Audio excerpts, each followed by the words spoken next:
Hello, welcome. This is Cara, and today is the last day of the Declutter and Organize 2025 challenge. And in a minute, um, I collected the questions that everyone had, and I'm going to ask Dana those final questions about decluttering your space. But before I do that, I wanted to tell you that I will be recording my my current walkthrough of my space.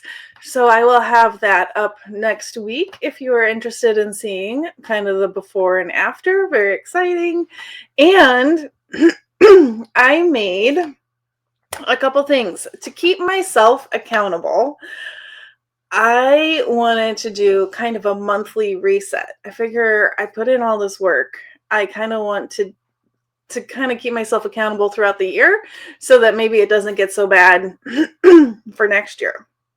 So I made a monthly craft room reset checklist, and I have this as a free download on my coffee page, and I will link that below.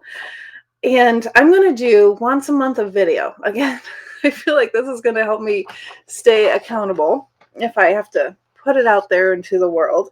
So once a month, I'm going to do the things on this list, and I might need to tweak the list depending on how things go when I do the reset.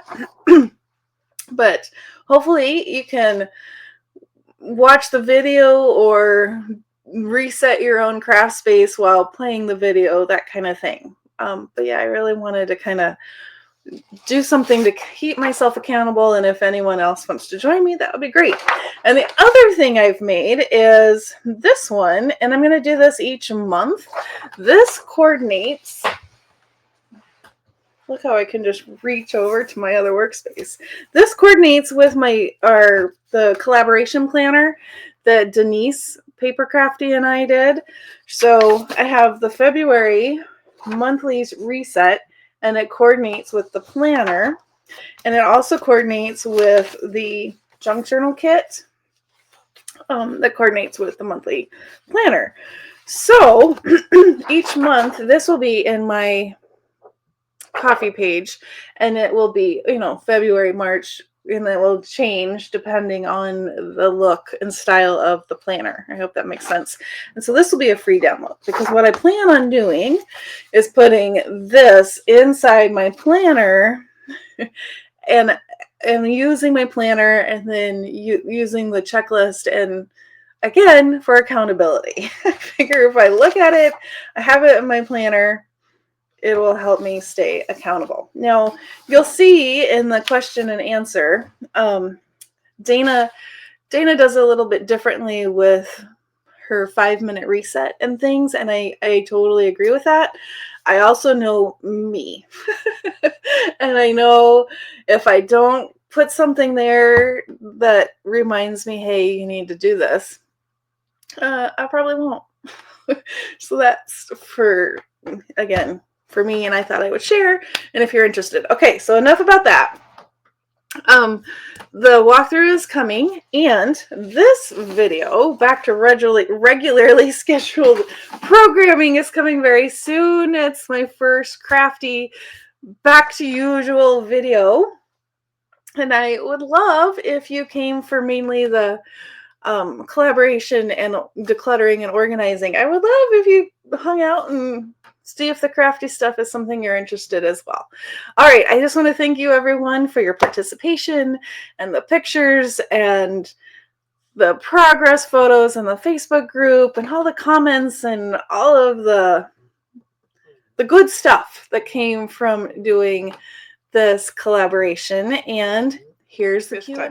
Hello! We are here wrapping up the most amazing collaboration of the Declutter and Organize 2025. And Dana, thank you again for this amazing collaboration. Here we are, Q&A session. I've collected some questions, and just kind of a wrap it up, final words, deep thoughts kind of a video. So yeah, I just really have to say thank you because my craft room has been transformed. I have gone through all of the things. I might have a bucket or two, but I mean, I Yeah. actually crafted in here last night. Started filming a video to go back to my normal content, Uh-huh. and it was really nice. I was very excited, and I was in my space, and I knew where things were, and Well, it and you was. just said you were like, I'm in a different place because now I have 3 workspaces. That's like amazing. That's so Yeah, exciting. I can sit here and do this, but I can also, this is where I'm going to make my digitals at this computer. And then over this way, I have where I record. And then this one is my favorite table. It faces the window, and I have 2 chairs now. And so I can sit in one and a kiddo can sit in another. So my daughter's been coming in and doing her homework while I'm doing my own thing, and there's space and we're not tripping on things on the floor. It's really cool. It's really cool. So I think So, my daughter's enjoyed it too because she'll just come in and sit and we just hang out, and it's pretty. so did it inhibit your creativity to declutter or did it increase your creativity? It was kind of an interesting thing because I had a friend message me and say, "Hey, are you back at it? Are you crafting?" And it took me a minute after everything was done. I think it's because it was such a big project, right? Like I built the shelves, but everything was a big change. I think I needed a couple days to just be like, okay, I'm gonna step away, take a minute, right? And then now I'm coming back in and I'm excited. But it took me a couple days. Yeah. Plus life was happening and we were doing things, but I didn't rush back in and say, I'm doing my first project. It did take me a minute to be like, Yeah. okay. But like, But it's been great. I'm always like, it was the same with my kids' playroom and toys when they were little. Was this shift in acknowledging that what they actually really needed was play space as Mm, opposed to toy storage. mm, You mhm, know, that they were so much more creative long term, like lasting creativity happened when they had play space. yeah, and that's true in your craft room. If you don't have a place to create, Mhm. if things are falling down and and you feel claustrophobic almost, it's very similar. Yeah. Yeah. Yeah. Okay, well, let's do our questions. All right. I'm sure So, I'm sure they're different than I've ever had before. We were just talking about how they're unique. I have unique people posting questions. That was yeah. unique. Yeah. Okay. So some were older questions and then some were very recent. So who knows? Maybe the questions were answered in later videos. I'm not really sure. Okay, it says, this is from Twyla Sue. Here's my question. My craft room is overflowing because I recently started making journals. How do I make more? Hold on, that's not what it says. How do I make room for new supplies? This is multiple questions. I have some spaces I need to go through and downsize or donate. Example, drawer of dies, etc. Can I make a new home for what I keep, donate at the majority, and then put the new supplies in that space? Okay, declutter. I mean, I know that this is a lot because it's like everything's good. I'm bringing it. I've got a new category of. It sounds like like this is a new Mhm, type of craft that I'm doing. So now mhm, I'm now doing this. I'm bringing it in. The only answer is to declutter, right? So you said something about I know there's some things donate, blah blah blah, whatever. mhm. Do that first. Like go hard on the decluttering, knowing that you need space for this Yeah. new thing that you're taking on. So go through it with the decluttering, go hard on the trash and the donations. The easy stuff, get anything easy that's out of there that has just kind of drifted into your craft room because maybe it was a little bit jumbled and so then things just end up in there, get Mhm, those things out to create that space. And then but not so much like in order to like empty something out, but just declutter it and then go with the new stuff. And then where would I look for it first? Even though I've never had it here before, I still ask myself, where would I look for it first? And I let that be its home. And then I went in, went out, and that all kind of things. But the first thing is to declutter for sure. yeah. Kind of like Yeah. we talked about with your shelves.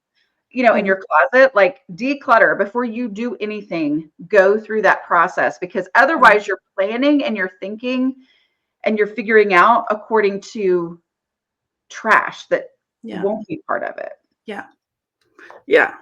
And with me, I know I upset some people because with my closet, I didn't follow your to a T, right? Because I had to take everything out. And I upset some folks because I made a mess. However, I don't know how else I would have built the shelves. Everybody, you know, and that's the thing too, is like, but did you declutter first? Yeah.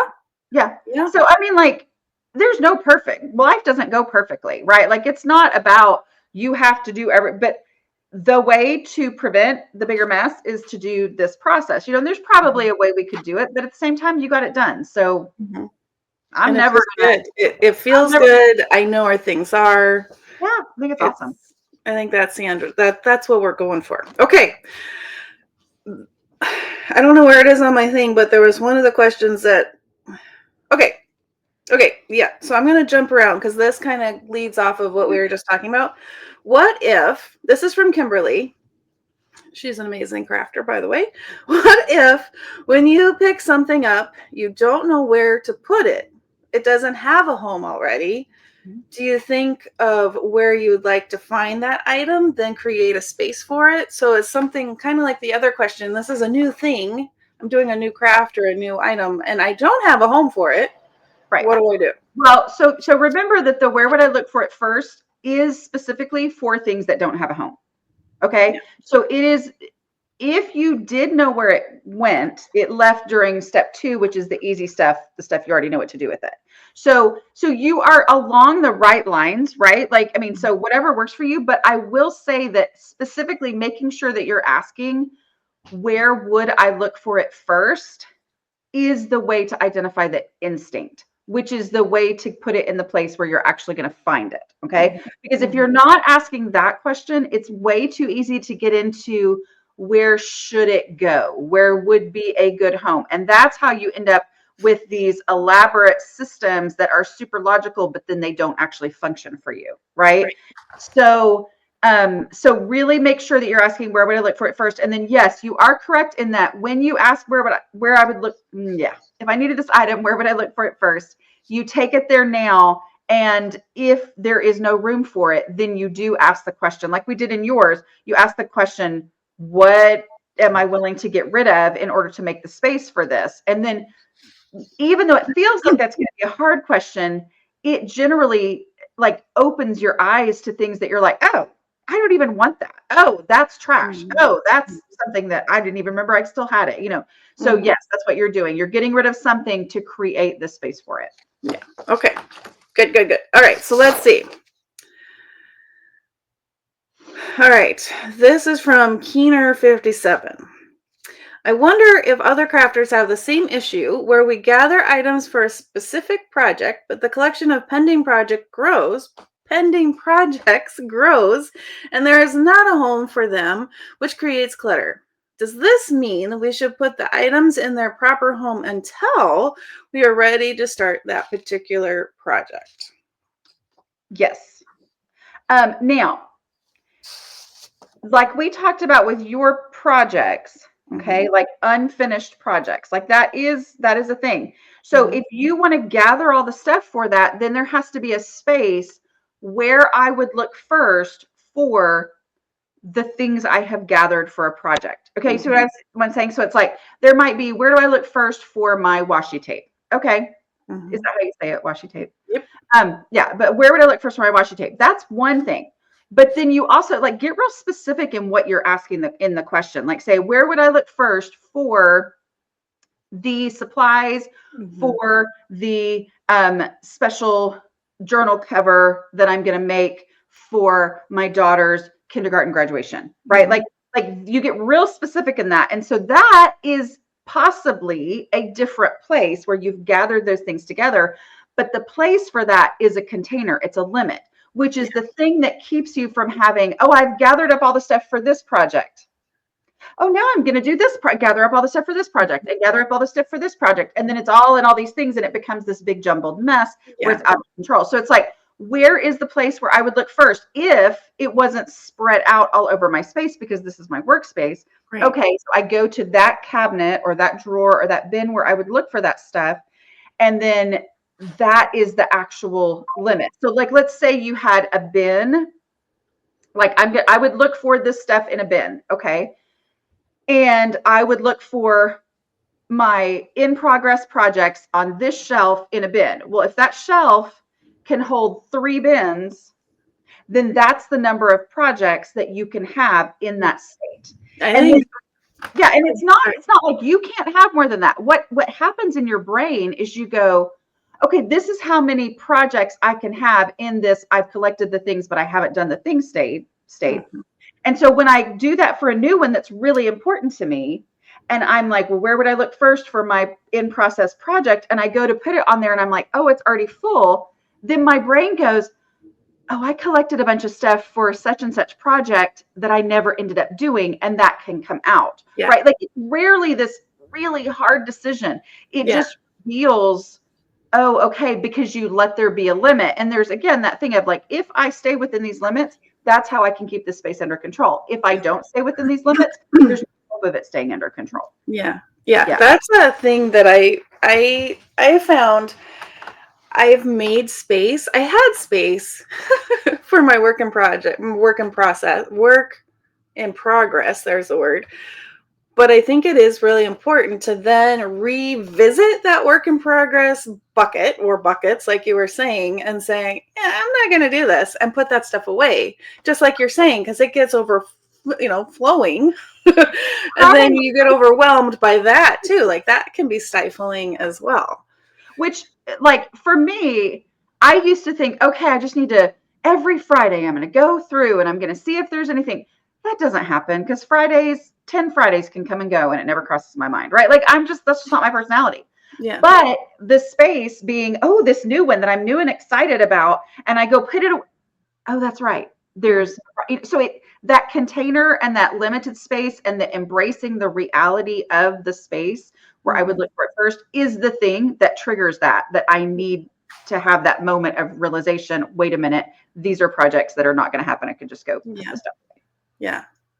And a lot of times if it's out of sight, it's out of mind, right? Like you kind of forget about that work in progress if it's not in your face kind of a bucket. Right. So, yeah. Okay. Okay. This is from Second Chance Crafting. What do you do if you have no room left, but you want to keep stuff? I mean, embrace the reality of your space. I mean, like, here's the thing. The answer is always yes, right? Like, if you're like, but that's the beauty of being able to help someone using this process is if you say, if like every space is full and you're like, oh, but this is so important to me. I'm like, absolutely, you can keep it. What are you willing to get rid of in order to keep it? Okay. I mean, like, are you willing to not have an underwear drawer so that you can keep more washing tape? I mean, like, are you going to just wash your one pair of underwear every single day so you never have to put it away and you never need to put it? No, I mean, like, there's certain Tim Holtz products out there. I don't know if you know who Tim Holtz is. I might. I will sacrifice. One to wash and one to wear, right? But then that's how you let the logic play out. Do you know what I mean? Like, now, here's the other thing I'm going to say, because I have been doing this long enough. We were talking ahead of time about how I've answered, similar questions so many times, but I don't mind doing that because I understand this. Like, you got to hear it applied to your own space, right? I've been doing this long enough that I'm not saying this is your situation, but I am saying that a lot of people asking this question, the reality is that they haven't started with the trash yet. Okay, because we as creative people tend to do a really good job of thinking and thinking ahead and thinking through, which is a fantastic quality. The world needs people like us, right? But it's the it causes the problem sometimes with our physical stuff, right? Mhm. So we think through how this is going to go, and we're looking at all the stuff and thinking there is literally no space, because at some other point in our life we went to try to put all the stuff and it's completely packed and completely full and there's just not enough. So that's why I say, before you get to the point where, like, make sure that you've already gone through the trash, which, even if there's no trash, there's always trash. But even if there's no trash, there's still value in that step, remember, because you're looking and then you're seeing what there is. Deal with anything, look for easy stuff, look for obvious donations, start asking yourself the decluttering questions, go through the process so that you're not, because what you're doing, that's the thing that gets answered in step 5. Is that, like, what if there's not space? What do I do? Yeah. But And that question does sound like it's coming through from an overwhelm, like, right. What do you do? Instead of breaking down the pieces. And that's what's so nice about your 5 steps is instead of like right to overwhelm, it's okay, we'll start with step 1. Yeah. Well, and there's a reason that that's step 5, because by the time you get to that step, if you have followed the process, you have let go of a lot of stuff. And by definition, those first 3 steps are only the things that are not emotional for you. It is not like, you may be thinking, I don't have room for this highly emotional item. And so it feels like the whole process is going to be, but you can make so much progress before you get to that point. And then step 5 is going to look completely different to you when you actually are at the point where you're like, I need to find places for things according to the questions. It feels so much more possible because you've already gotten rid of stuff non-emotionally. Okay. This question is, what if I'm clearing off my workspace? And what if I go to clear something off my workspace and the first place I would look for it is a cabinet that I haven't decluttered yet, so it doesn't fit? Yeah.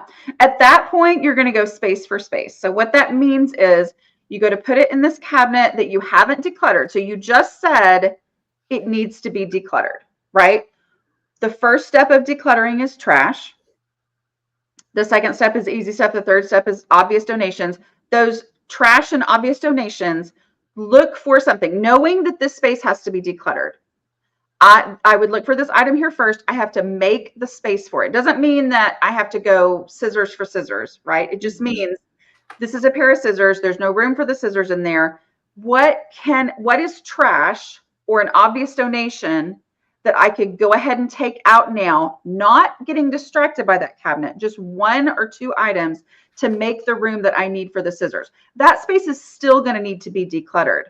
But you're still focusing on your workspace. You're still you are just taking a moment to maybe declutter something. And you're not making that space worse. So you're putting the thing away, which achieves the purpose of decluttering the space. You are putting it in that space and you are not leaving that space worse. That's the stuff shifting, when you're like, well, I don't need it here, so I just shove, right? So instead, it's like, I'm putting that there, but something's leaving my entire craft room, my house. Something's leaving my house by going in trash or obvious donation, the donation box. So as I do that, I have moved my whole craft room 1 step forward, because something went in the donation box and the scissors went to their home, right? And so, yes, I'm going to get to that space, but in the meantime, I'm not making it worse. Okay. Carmen Rosa asked, when do you consider is the right moment to let go of material things? Is there a time frame? Yeah, I mean, it feels like you're asking like an idealistic question, or maybe like, I need to change how I feel about these things. I need to change how and that's really hard for the crafty creative person, right? Is you see the value in things that other people would think are trash. And so my process, I'm never going to ask you to like change who you are, because I actually don't think that's helpful. Like, I used to think I got to be different. That's the solution. And in reality, I need to accept who I am and go, you know what? I see this is bubble wrap for my new light that I just made Cara tell me if it helped or not. Anyway, this is the bubble wrap. You know, like I see the value of this because I could use this in the blah, blah, blah padding for this, I'm going to ship or whatever, you know, like I see the value in it. So I'm not going to ask myself the question, Dana, you need to stop seeing the value in that. We're not going to do that. Instead, I'm going to go, where would I look first for bubble wrap if I needed it? And do I have room for it there? That's a fact. So even though it's highly valuable and lovely and wonderful and useful and all the things, I'm going to let the space decide. Okay. And if there's no space for it, then, or if I would never go looking for it, then I don't have to ask those kinds of questions. And a lot of people find it incredibly freeing to be able to say, you know, which one is my least favorite bubble wrap? Because it means I'm still admitting that I love bubble wrap, right? Yeah. I'm just saying, out of all this bubble wrap, this is my least favorite, even though it's great. So I'm going to pass this one on. Yeah. Yeah. Okay. Awesome. Okay. This is from Sandy Meacham. And her issue has been related to money spent and then trying to donate stuff. Yeah.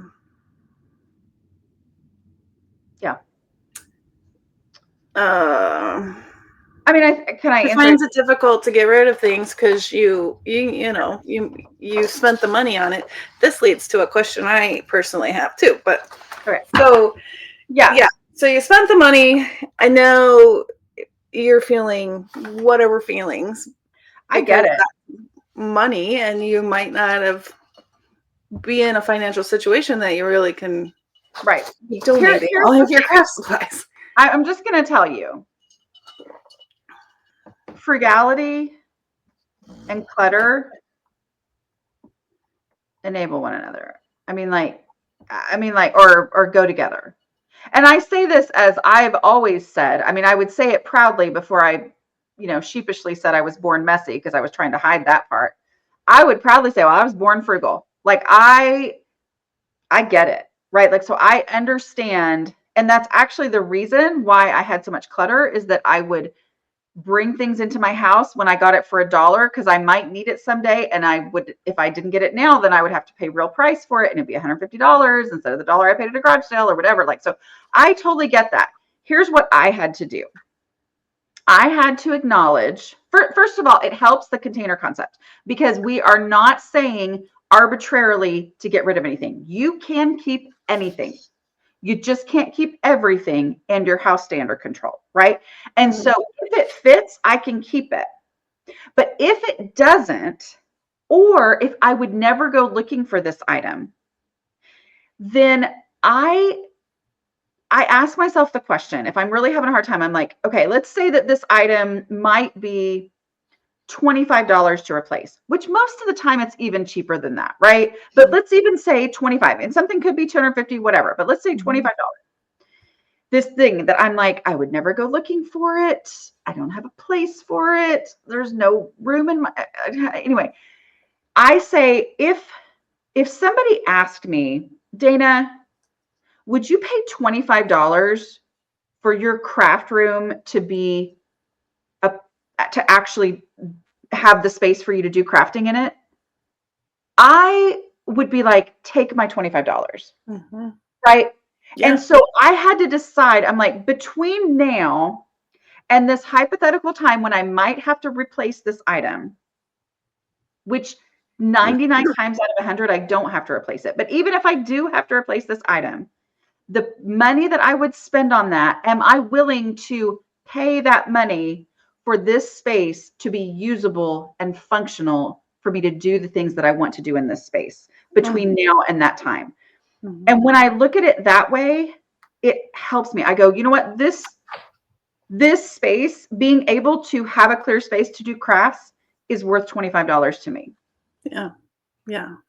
And most of the time it's $2, right? Yeah. But, and I know it's hard. Okay. What was your question? Because you might get into what. Yeah. Okay. So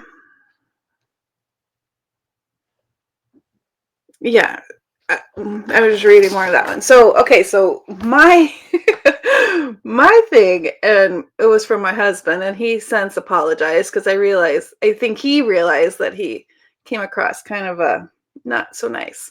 But I had boxes and boxes in our what was the playroom for the kids when they were younger of donation, and he didn't really look in the boxes. He just saw the amount of boxes for donation. And he's like, so you're donating all of that? What about the money we spent or you spent with your, like accumulating and now you're donating all of them? And there was a moment he was frustrated, not angry, but frustrated. Don't get me started on his, you know what I mean? Like I didn't want to go there. Well, you and the whole Yeah. marriage counseling, whatever. Right. It's not helpful, right? Yeah. But having someone in your family, husband, it could be anyone in your family, questioning the things that you are willing and wanting to donate for your own space. And it's different because it's my craft room, right? It wasn't like our closet and mutual things. But how do you, or what do you want to say about what should someone do in that situation when they're being questioned, like, do you how much money did you spend on that? Now you're donating it, and Yeah. Well, yeah. I think And I'll tell you what I said. um, We're still married, so you know. there's no easy answer, right? Like this is the reality of living with someone else, and we're glad that we live with someone else, and so it's worth the challenges, right? Like it's the thing. So I'm just kidding. anyway, so I would say, and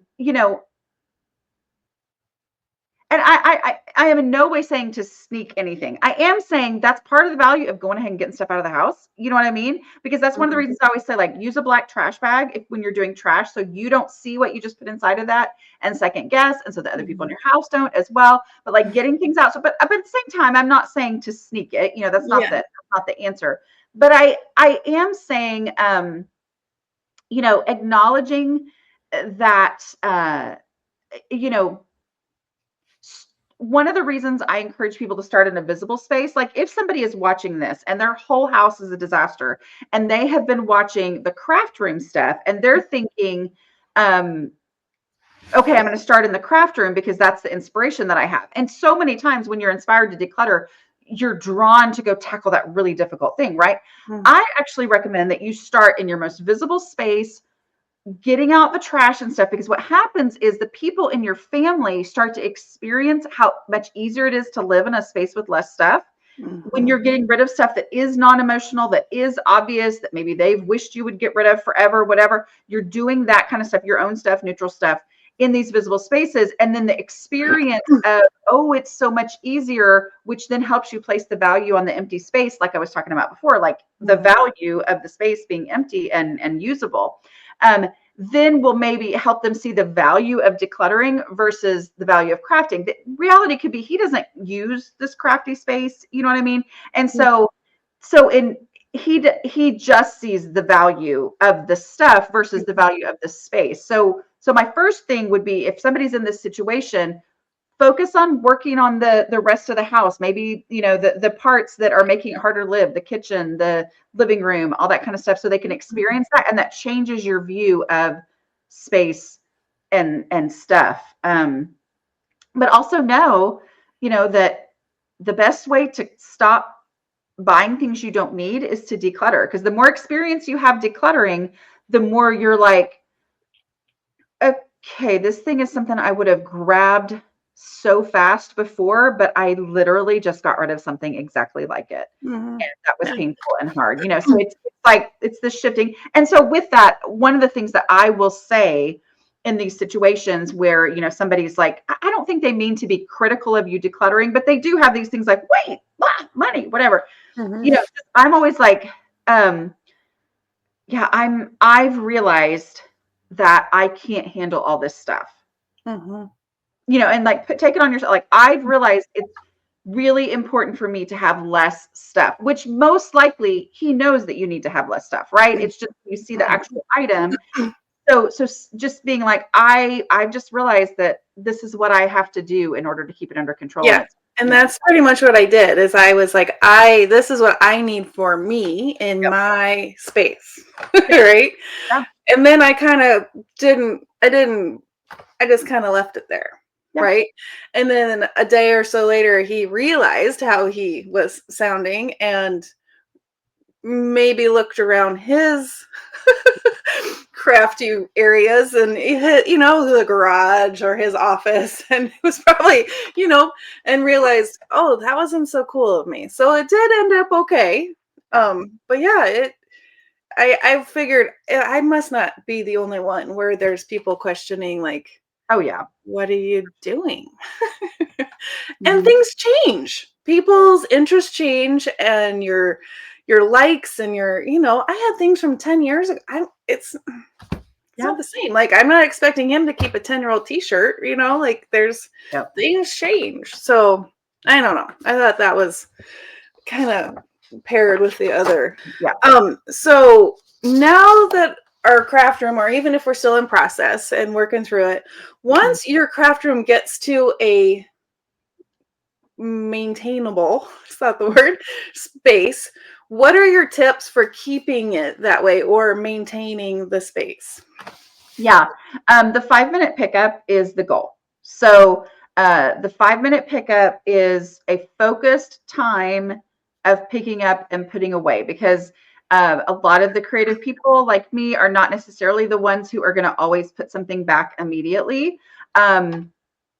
That's just one of those things I've had to accept about myself. I don't like that, but I 5 focused minutes of picking up and putting away. So it's like, okay, craft time. I'm done with my crafting time. I'm going to, as best I can, build in a 5-minute pickup. That's the thing that helps me see, am I under my clutter threshold? Mm, Like if a regular time, day, week, whatever, and it gets so out of control that 5 minutes doesn't make a dent, well, that means I have too much stuff and I can't handle all this stuff, mm, right? mhm, So really zeroing in on that 5-minute pickup, that will maintain the progress that you've made. The other thing is when something new comes in, even though you've never looked for it, you still ask yourself the question, where would I look for this mm, first?